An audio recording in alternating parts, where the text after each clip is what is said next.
नीट बोलणं समजत नाही आहे. हर हर महादेव, हर हर महादेव, हरे कृष्णा हर हर महादेव. श्रीकृष्ण म्हणतात, माणसाच जीवनात कितीही अडचणी आल्या तरी त्या जीवनरूपी रथाचे सारथ्य माझ्याच हातामध्ये आहे आणि इतिहास साक्षी आहे. ज्याच्या जीवनाचे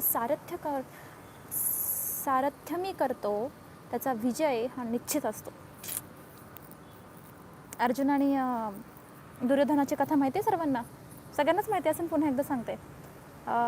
दुर्योधन आणि अर्जुन जेव्हा युद्ध सुरू होण्याच्या आधी, महायुद्ध सुरू होण्याच्या आधी सगळ्यांना माहीत होतं कृष्णाकडे भरपूर सेना आहे.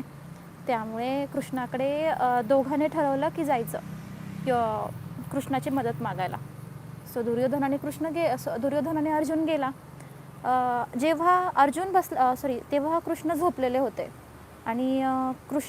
होते आणि आपला दुर्योधन कृष्णाच्या माथ्याशी बसला जाऊन आणि दुर्योधन माथ्याशी बसला कृष्णाच्या जाऊन आणि अर्जुन पायथ्याशी आला. सो जेव्हा कृष्ण उठला तेव्हा अर्जुनाकडे पहिलं लक्ष गेलं.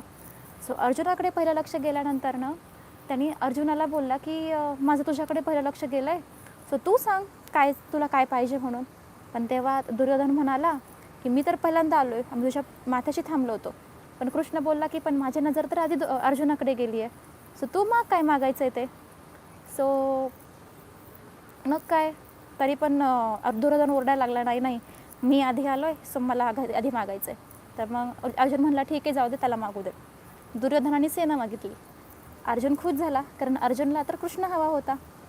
सो त्यानंतरनं मग कृष्णाने अर्जुनाला प्रश्न विचारला की तू का खुश झाला, मी तर माझी सगळी सेना त्यांना देऊन टाकली आहे, आता माझ्याकडे तर काहीच नाही. आणि एक पण होता तेव्हा की कृष्णाने असा पण केला होता की मी युद्धामध्ये मी काही कुठली शक्ती वगैरे वापरणार नाही किंवा कुठलंच मी हत्यार वगैरे वापरणार नाही, फक्त तुमच्यासोबत एक सारथी म्हणून असेल.